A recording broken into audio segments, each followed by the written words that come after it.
사람이 또 보이더만 갑자기 딱 안 보이더라고요. 다쳤다면서 어깨가 아프다면서 그걸 보험 처리해달라면서 올라가더니 그걸 보험 처리해라면서 그렇죠.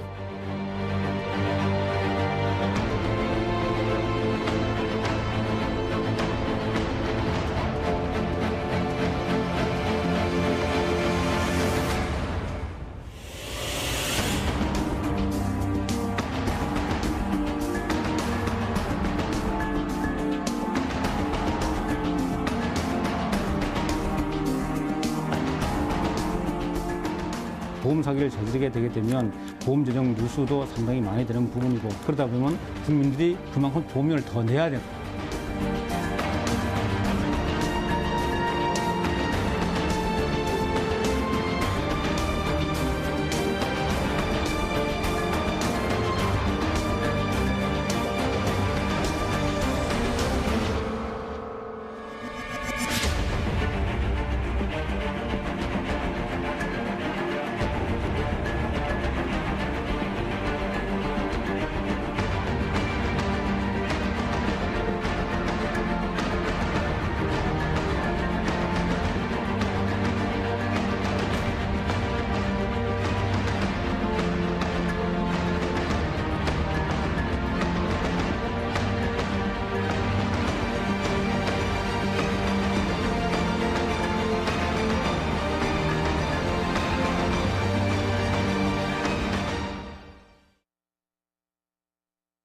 여러분 안녕하십니까. 인사이드 경인의 박재우입니다.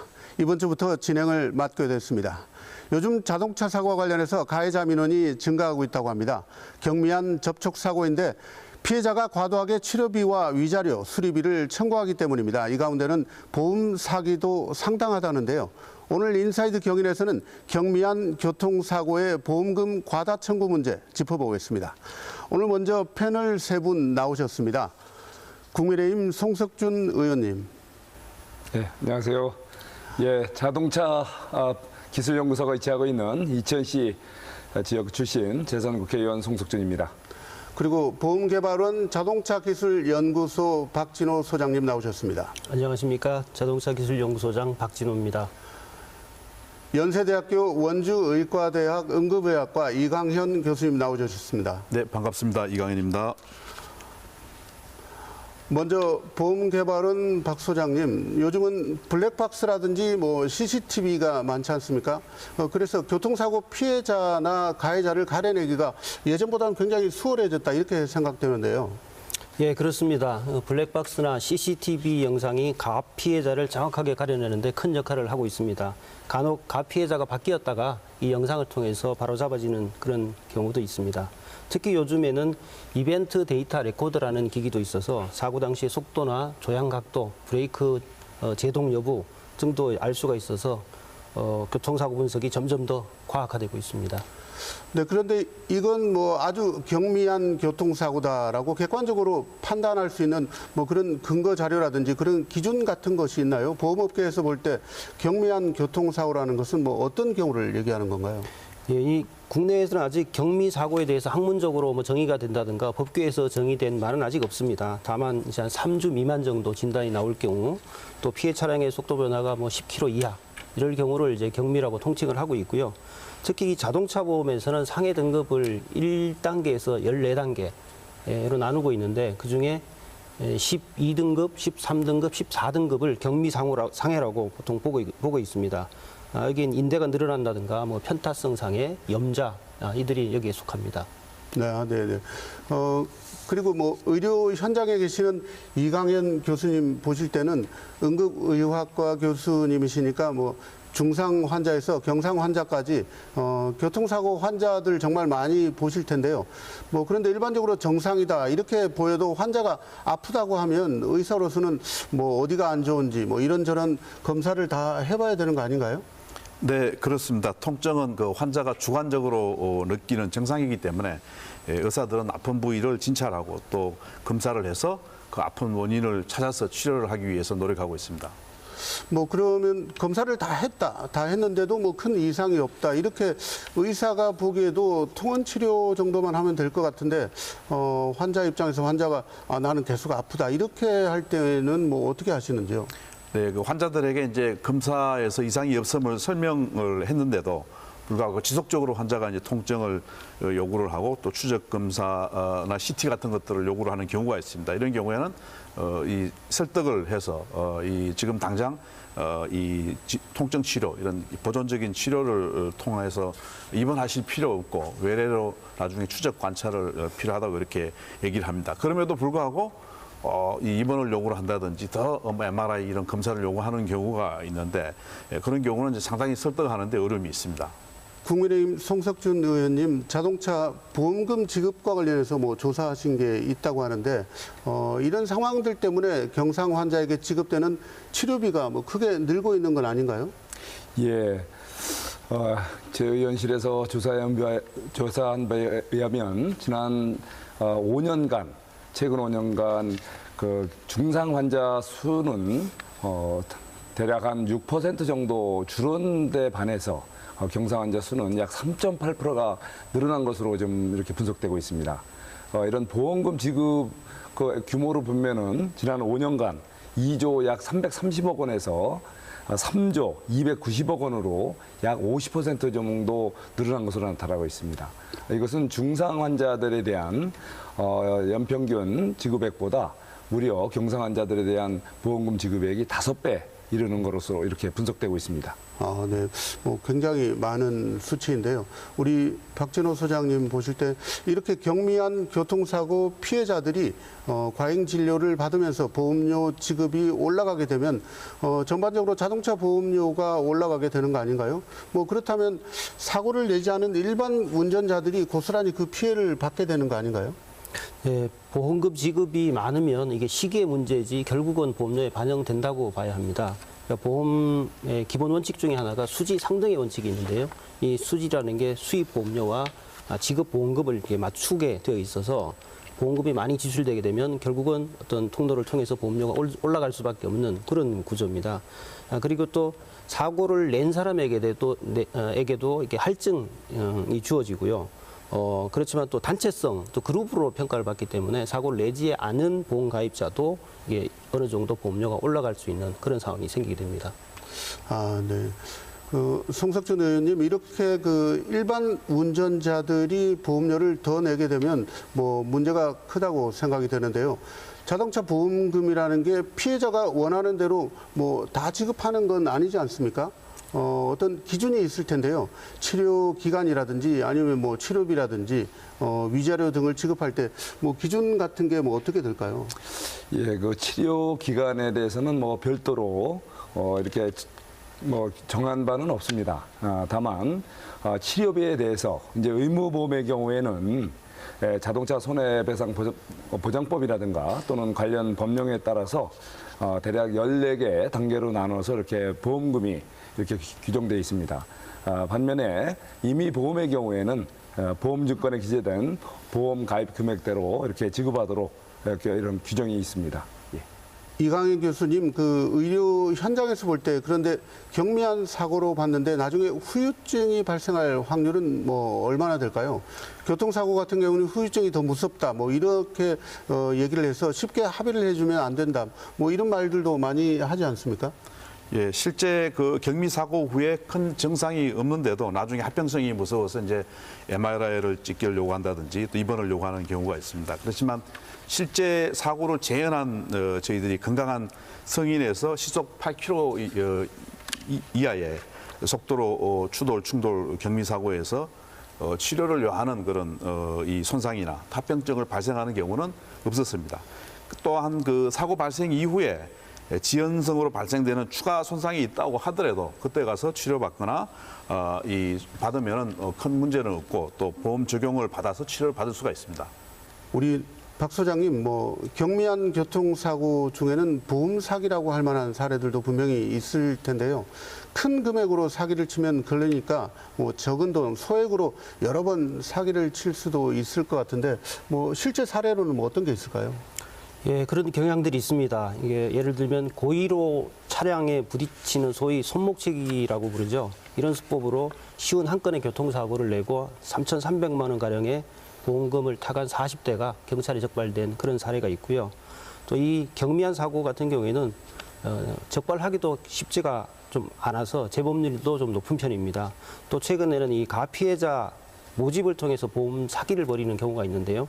여기에 또 20대가 가담하는 그런 경우도 종종 있는 것으로 나타나고 있습니다. 네. VCR 같이 보시겠습니다. 좁은 골목길을 걸어가는 남자. 정면에서 달려오는 차를 피할 생각이 없어 보입니다. 급기야 손목을 부딪히고 맙니다. 놀란 운전자가 머리를 긁적거리며 미안한 표정으로 차에서 내립니다. 이게 처음이 아니었습니다. 이틀 전에도 지나던 차에 손목을 부딪혔습니다. 사흘 전에도 똑같은 장소에서 똑같은 일이 벌어졌습니다. 그 일주일 전에는 손이 아니라 발을 썼습니다. 앞바퀴는 보내고 난 뒤 뒷바퀴에 슬쩍 발을 집어넣습니다. 바로 뒤에 걸어가던 할머니가 깜짝 놀랄 정도로 순식간에 벌어진 일이었습니다. 남자는 합의금 명목으로 10만 원에서 20만 원의 돈을 요구했습니다. 전문가들은 보험 처리 대신 먼저 돈을 요구할 경우 사기를 의심해야 한다고 조언합니다. 거부하고 나 병원에 뭐 내가 약이나 좀 바르게 뭐 돈 얼마 10만 원 20만 원 그렇게 얘기할 때는 일단 이 사람이 보험 사기 가능성이 있다라고 생각하시는 것이 좋겠습니다. 남자의 행동을 수상히 여긴 운전자 몇 명이 경찰에 신고했습니다. 남자의 보험 사기는 경찰이 찾아낸 것만 51건, 타낸 돈은 3,300만 원에 이릅니다. 보험 사기를 적발하는 데는 피해자들의 신고가 결정적입니다. 차에 손목을 부딪힌 50대 남성. 하지만 어딘가 수상하다고 느낍니다. 뭐야, 그거랑? 그랬어. 진짜 나 봤어. 손 아프네. 그랬어? 그랬어. 경찰이 조사해봤더니 이 남성은 2년 동안 39차례나 서울 강남 일대에서 고급 승용차를 상대로 이른바 손목치기를 한 것으로 드러났습니다. 10만 원이 넘지 않는 소액을 요구해 피해 운전자가 쉽게 합의하도록 유도하는 수법이었습니다. 자진 신고철에 파스값을 요구하는 사고가 많이 있어서 동일범으로 생각을 하고 계속 추적을 해서 검거하게 된 것입니다. 교통신호를 위반한 운전자들은 보험 사기단의 표적이 되기 십상입니다. 깜빡이도 켜지 않고 차선을 바꾸던 이 차가 그랬습니다. 뒤따르던 차량이 이 차를 피하지 않고 그대로 들이받습니다.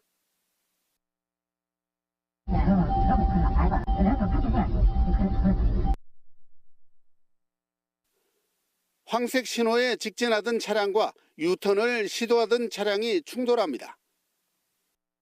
자기들은 신호 왔을 때 차 돌렸다. 그래 저보고 이제 자기들 신호 왔을 때 돌렸으니까 너는 신호 위반이 이런 식으로. 유턴 구역에서 대기하다가 맞은편에서 오는 신호 위반 차량과 사고를 내는 수법입니다. 자신이 신호를 위반한 상황이라 피해자들은 보험 사기를 의심조차 하지 못했습니다. 운전자들 분께서는 고의사고 의심되시면 경찰에 접수를 반드시 하시는 게 좋고요. 현장에 접수를 하지 않더라도 블랙박스 영상 등 관련 자료 보관하셨다가 추후에라도 신고를 해주시면. 교통사고 보험 사기 피해 금액은 최근 점점 늘어 2018년 4,400억 원에서 2020년에는 5천억 원에 육박했습니다. 같은 기간 적발 인원도 5만 9천여 명에서 7만 900여 명으로 20% 증가했습니다. 뭐 이렇게 소액 보험 사기도 50건이 넘으면 3천만 원이 넘는 막대한 보험금을 뜯어낼 수도 있는데요. 우리 송 의원님, 그 사회 초년생들이 쉽게 돈을 벌려고 보험 사기를 친다는 게 뭐 안타까운 현실이 되고 있는데요. 뭐 10대라든지 20대 때 보험 사기로 걸리면 바로 전과자가 되는 뭐 그런 상황이 생기는 거 아니겠습니까?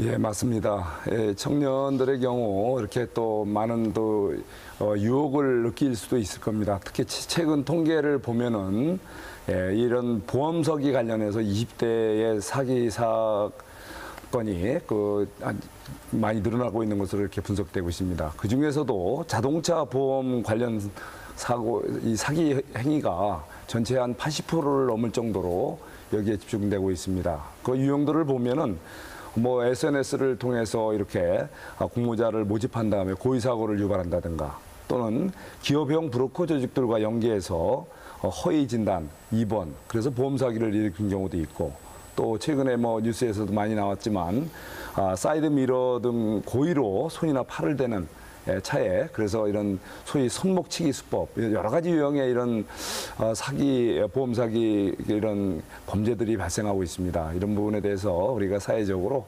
청년들이 이런 일을 벌이지 않을 수 있도록 여러 가지 배려와 그런 제도적 보완이 필요하다고 생각이 됩니다.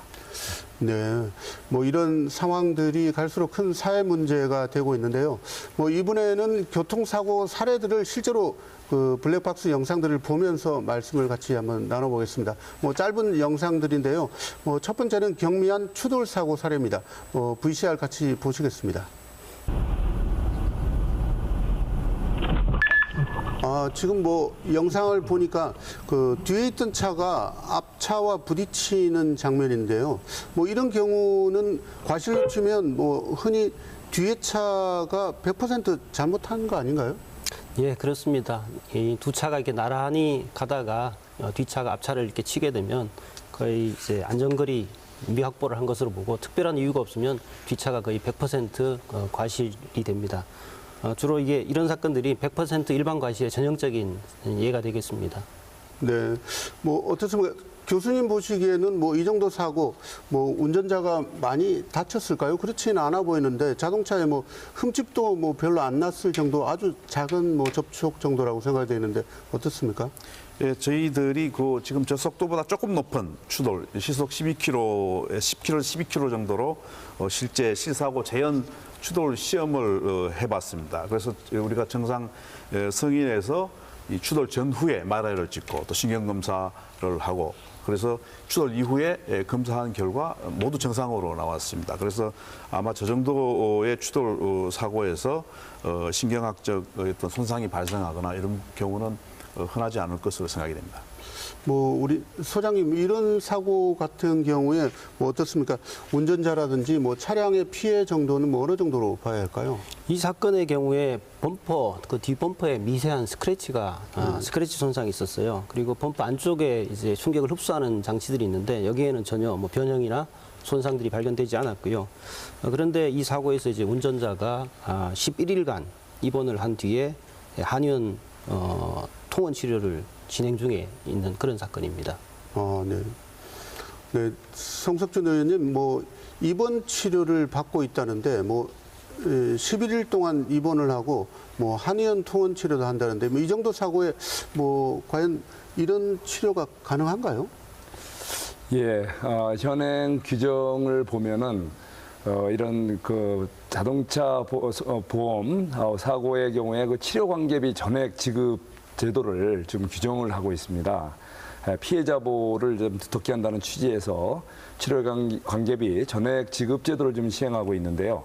그런데 이제 이러한 경우에 그 진료비 심사 과정에서 사실 그 정확한 경사환자의 진료비를 이렇게 추정하는 것이 사실 어려운 부분이 좀 있습니다.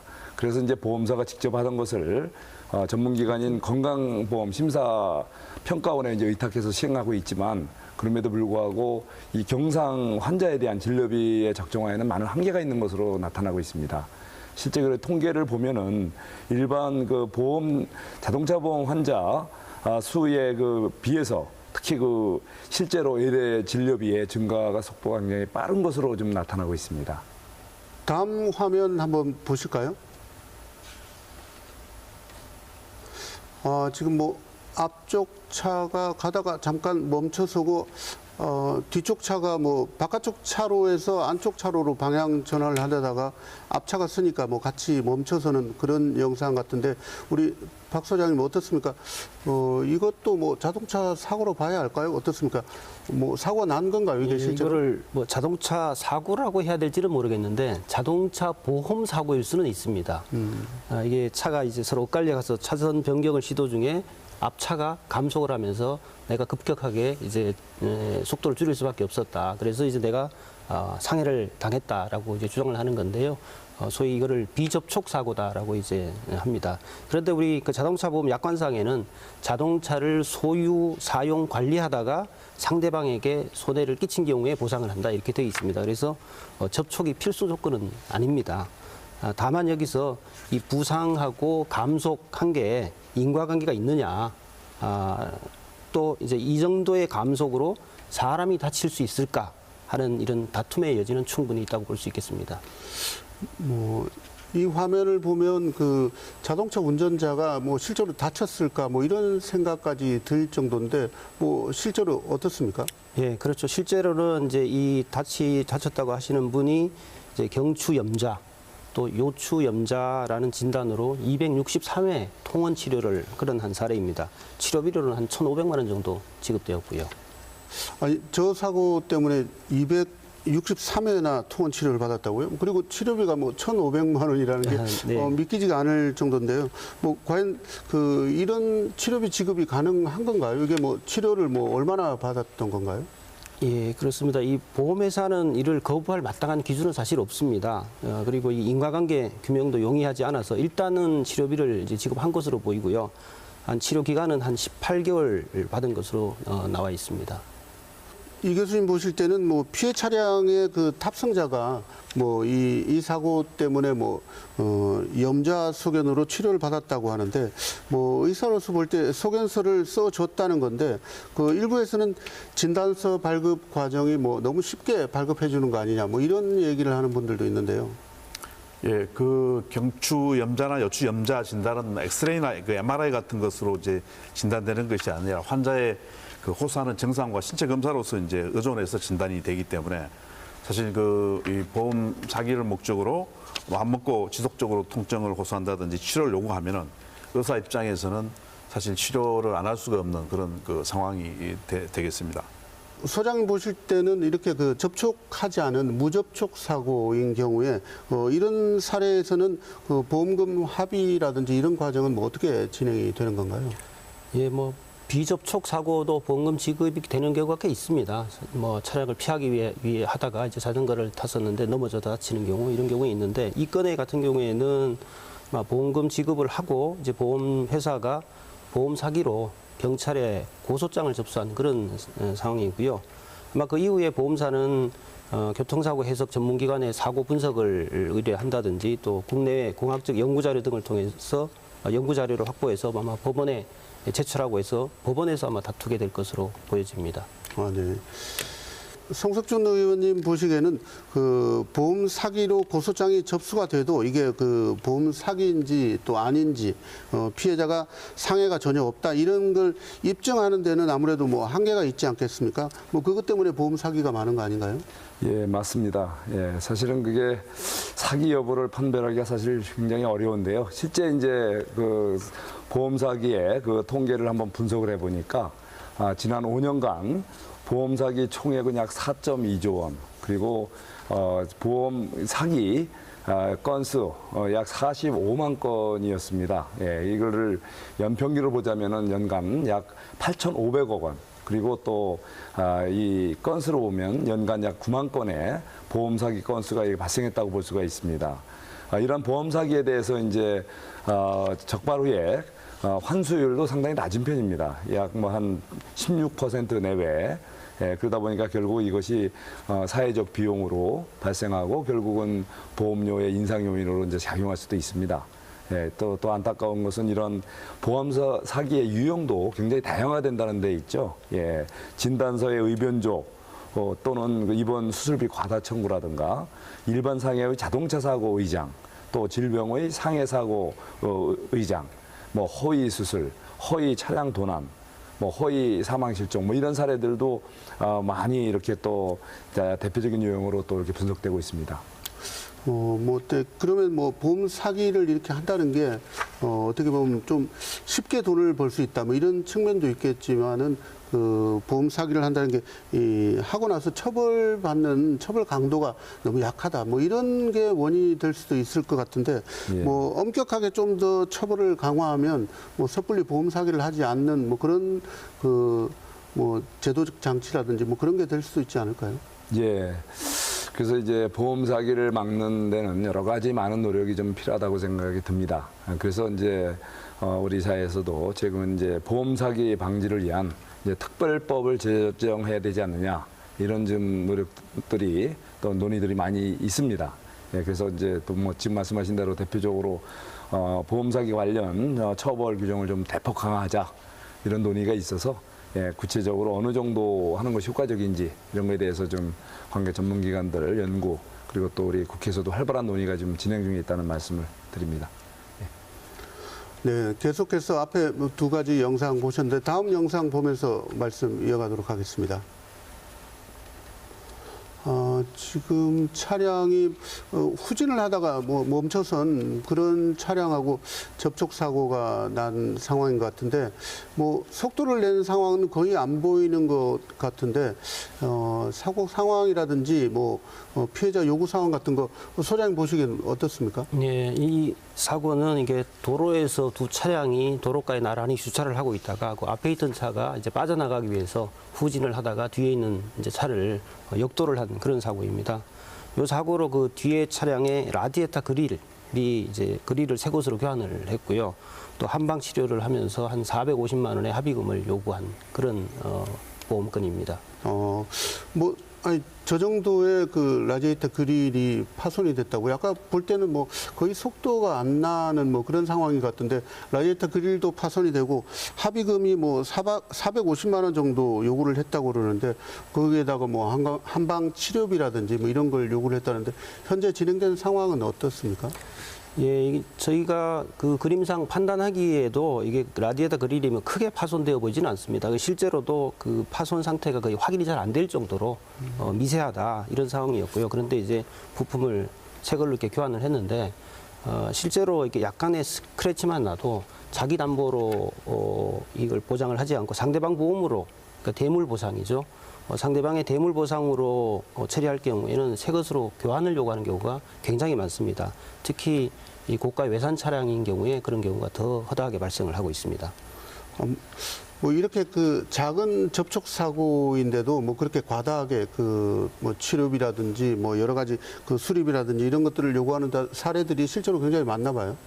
예, 그렇습니다. 그래서 이를 방지하기 위해서 2016년부터 자동차 보험약관에 범퍼와 도어 등 외장 부품에 대해서는 페인트만 벗겨지는 그런 경미한 손상을 세 가지 유형으로 구분을 하고요. 부분별한 교환을 하지 못하도록 그렇게 한 바가 있습니다. 그런데 이 현장에서는 잘 안 지켜지는 경우가 많아서 법제도로 좀 정비하는 게 좋지 않느냐 이런 주장도 있습니다. 네. 뭐 그럼 보험개발원에서는 이렇게 경미한 접촉 사고와 관련해서 그 실제로 그런 상황들을 재현해보는 재현 실험을 통해서도 그 사고 정도라든지 뭐 피해 상황이라든지 뭐 이런 것들 다각도로 분석을 해본다면서요? 예, 그렇습니다. 이 과잉 청구 문제는 이게 부상 정도에 비해서 과다하게 청구하는 뭐 이런 문제도 있지만 사고가 너무 경미해서 실제로는 부상이 거의 일어나지 않았는데 허위 청구를 하는 이런 경우도 있습니다. 그래서 실제 부상 발생이 가능한 사고의 크기가 어느 정도인지 공학적인 연구도 실시하고 있습니다. 여기는 인체 모형 덤이라고 하는데요. 충돌 시험용 인체 모형입니다. 이게 여러 가지 센서들이 내장되어 있고요. 이 더미를 탑승해서 하는 시험, 그리고 승객을 직접 태우고 하는 시험 두 가지로 진행을 했고요. 이 시험은 국립과학수사연구원과 원주 세브란스 의대와 공동 참여로 진행을 했습니다. 뭐 그럼 그 시속 10km가 되지 않는 아주 뭐 7km나 8km 정도에서 추돌 사고가 났을 경우에 실제 실험한 영상이 있다고 하는데 먼저 내부에서 또 외부에서 촬영한 영상을 같이 한번 보시겠습니다.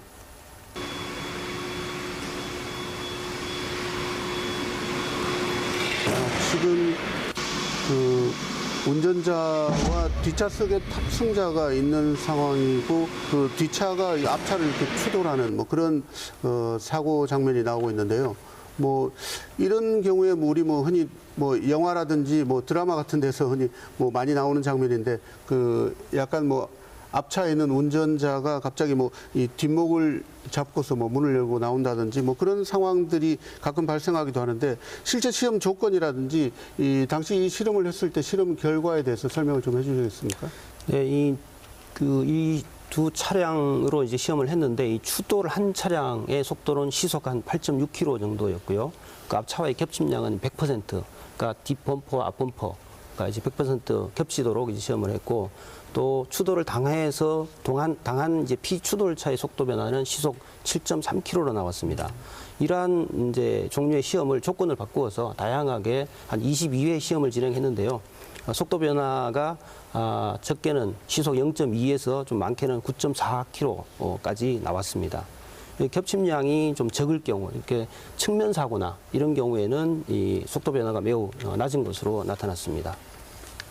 이번 실험에 우리 이강인 교수님 같이 참여를 하셨다고 하는데 뭐 이 정도 그 가벼운 사고일 경우에는 실제 부상 위험은 뭐 어느 정도 있었다고 봐야 됩니까? 예, 저 실험에서 참여했던 우리 실험자들이 실험 전후에 검사를 한 결과 전혀 이상이 없는 정상 상태로 나왔습니다. 그래서 아마 정상 승인에서 저 정도 충격량으로는 손상을 줄 만한 그런 이 손상이 발생하지 않는 것을 알 수 있는 결과가 되겠습니다.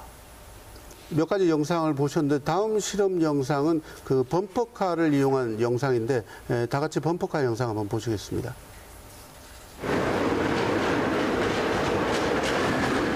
네, 지금 범퍼카 뒤에서 앞으로 가면서 앞에 서 있던 범퍼카를 그 뒤에서 가던 범퍼카가 이렇게 추돌하는 뭐 그런 그 실험 영상을 보셨는데 뭐 소장님 어떻습니까? 이번 범퍼카 실험은 뭐 어떤 이유 때문에 실제 실험을 하게 된 것인가요?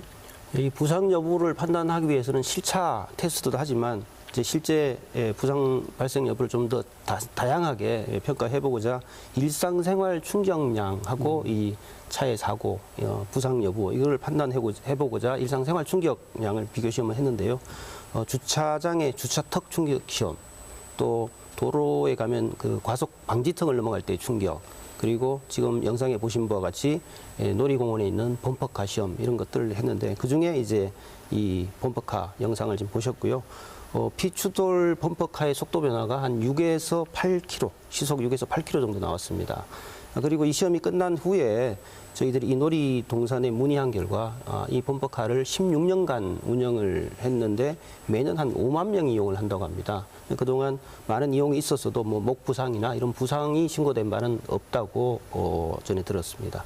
네.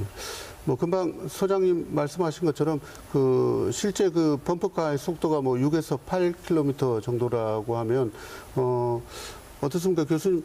아까 우리 앞서 봤던 영상들에서 속도가 뭐 10km 미만이어서 8km 정도 이런 속도로 추돌 실험들이 실제 있었고 실제 그 피해 영상들도 그 정도 속도였었는데 뭐 이런 정도의 범퍼카 정도의 이런 뭐 아주 속도가 낮은 그런 상황에서도 뭐 그 피해자가 생긴다든지 뭐 이 별도의 치료를 받는다든지 뭐 부상 위험이 높다든지 뭐 그런 실험을 했을 때 실제 사례는 어떻다고 보십니까? 예, 그 일상생활 충격량을 이제 범퍼 차량으로 이 충돌 시험을 했는데 이 시속 8km로 가서 뒤에서 추돌하고 속도 변화량이 이제 6에서 8km, 시속 8km 정도 됩니다. 이건 보통 우리 그 추돌 차량 추돌에 유사한 그런 충격량이고 이런 충격량에서는 이 우리 시험자들을 이제 충격 이후에 MRI 검사, 신경학적 검사를 우리가 다 시행을 했는데 전혀 다 정상으로 나왔습니다. 그래서 저 정도 충격량에서 어떤 차량 실제 추돌이든지 일상생활 충격량이든지 이 정도 충격량에서는 크게 손상이 발생하지 않는 것을 보여주는 그런 실험이 되겠습니다. 네, 이런 뭐 경미한 교통사고와 관련해서 송석준 의원님, 그 보험금 지급이 계속 늘어나는 이유가 보험금 합의금이 많이 받으려고 하는 뭐 그런 경향이 있다고 보이는데요.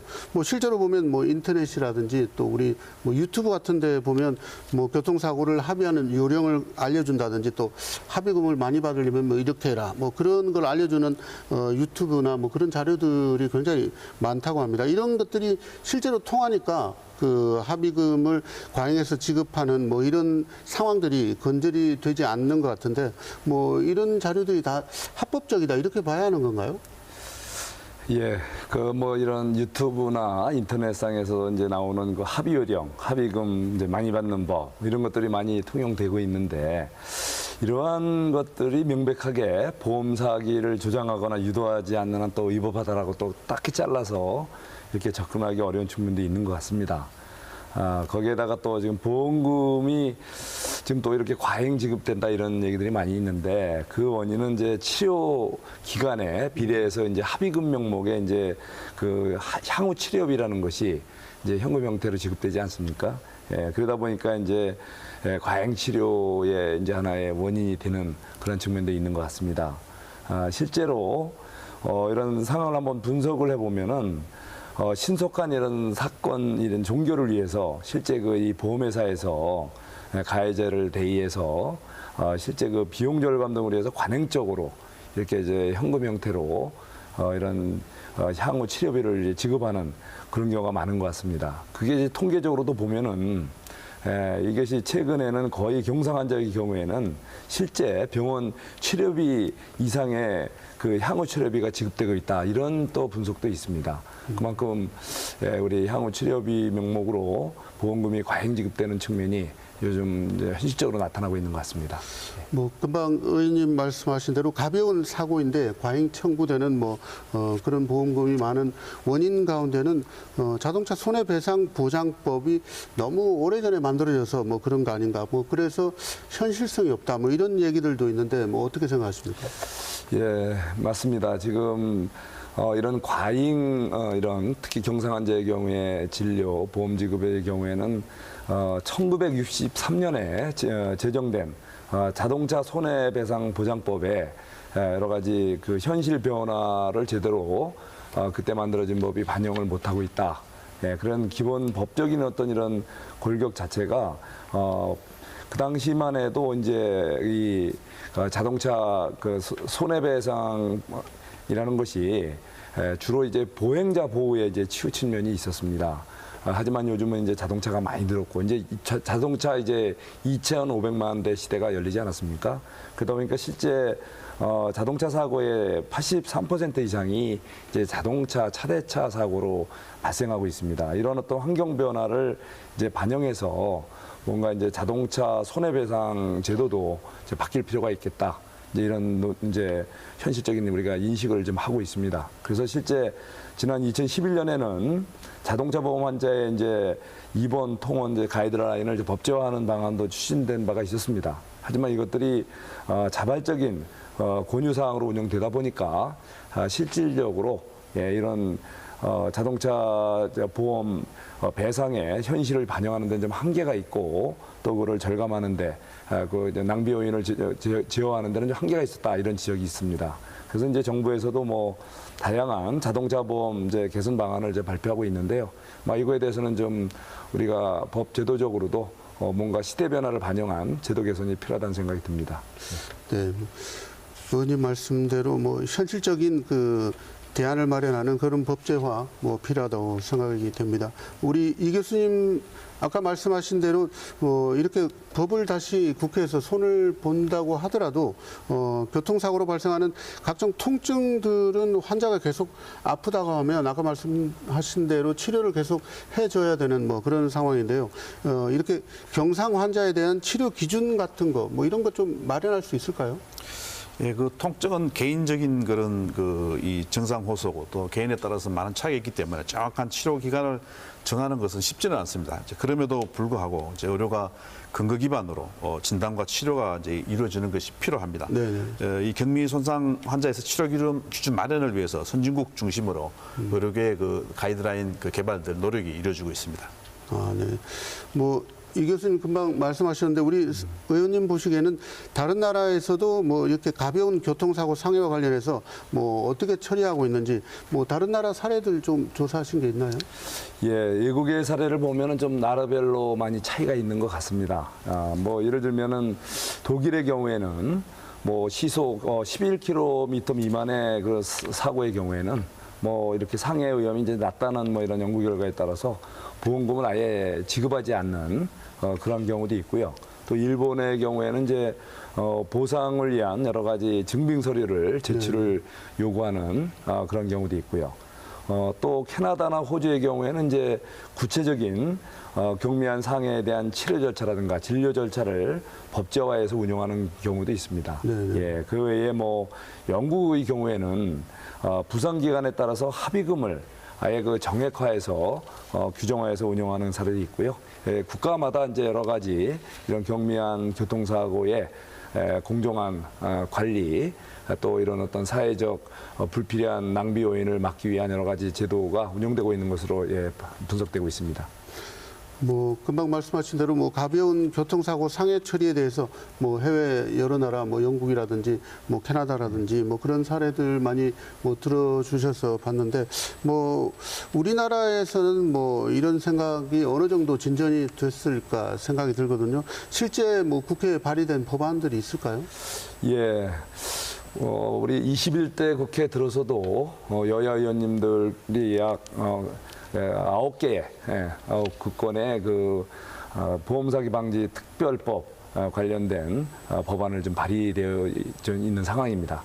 예, 그래서 그 내용은 역시 뭐 보험 이런 사기를 방지하기 위한 여러 가지 뭐 절차적인 규정이라든가 관련 용어 규정, 그리고 또 여러 가지 유형에 대한 또 적절한 대응 방안들이 외국의 법제 이런 것들 참고해서 만들어져 있습니다. 이 부분에 대해서 이제 국회에서는 이제 활발한 논의를 통해서 국민들께서 납득할 만한 수준의 그리고 또 서로 이렇게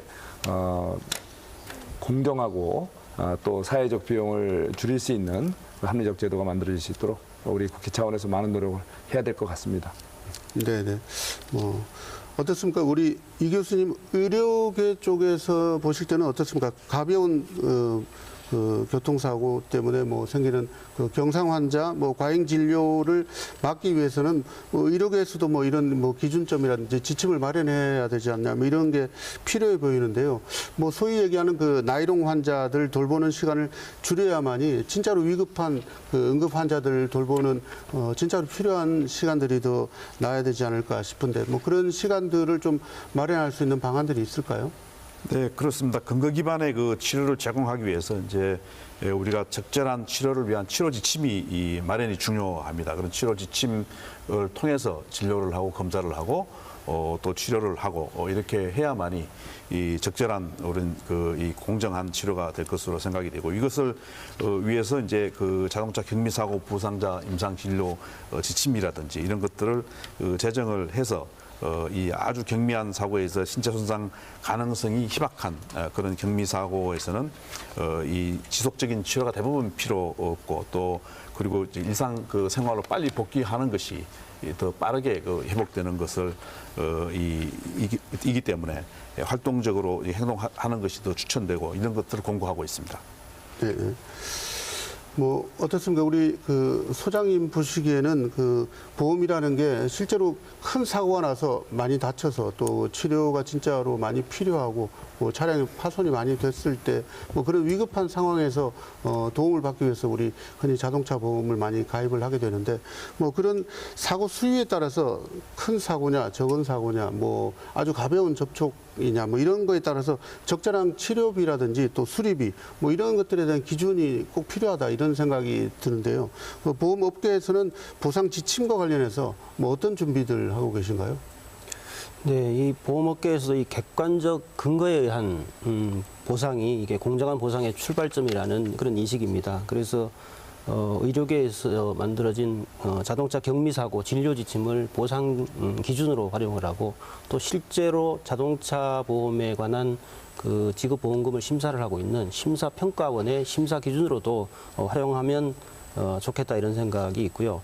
또한 그 독일 같은 경우에도 이 소송이 경미 사고에 대한 소송이 굉장히 난발을 해서 그 자동차 전문가 법조계 학계가 모여서 한 연구를 했습니다. 그래서 어느 정도 속도에서 부상이 안 일어나는지, 그래서 한 시속 11km 미만에서는 부상이 안 일어난다는 합의를 도출했습니다. 그래서 이거를 활용을 하고 있고요. 이처럼 독일 사례와 같이 국내에서도 이 교통사고 인과관계를 위해서 공학적인 접근이 좀 필요하지 않나 이렇게 생각을 합니다. 네. 네, 뭐 오늘 그 여러 가지 말씀을 주셔서 세 분 패널 여러분 고맙습니다. 그렇습니다. 네, 감사합니다. 네, 지난 6월부터는 국토교통부와 금융감독원, 손해보험협회가 합동으로 전국 500여 개 병원을 돌면서 소위 가짜 환자를 찾아내고 있습니다. 가짜 환자들의 목적은 어떻게든 많은 보험금을 타내기 위해서인데요. 가짜 환자들을 적발했다 하더라도 제대로 처벌할 수 있을까 싶기는 합니다. 적발된 병원에만 과태료를 부과하는 뭐 그런 정도가 되지 않을까 싶은 우려가 있는 게 사실인데요. 자동차 사고를 통해서 보험금을 받아내려는 한탕주의, 너무나도 오래된 수법인데요. 이제 끝내야 되겠죠. 사고 수위에 따라서 적정한 보험금 지급 기준을 마련하고 보험 사기 처벌 규정도 강화해서 선의의 피해자가 생기는 일을 막아야 할 것입니다. 오늘 인사이드 경인 여기까지입니다. 시청해 주신 여러분 감사합니다.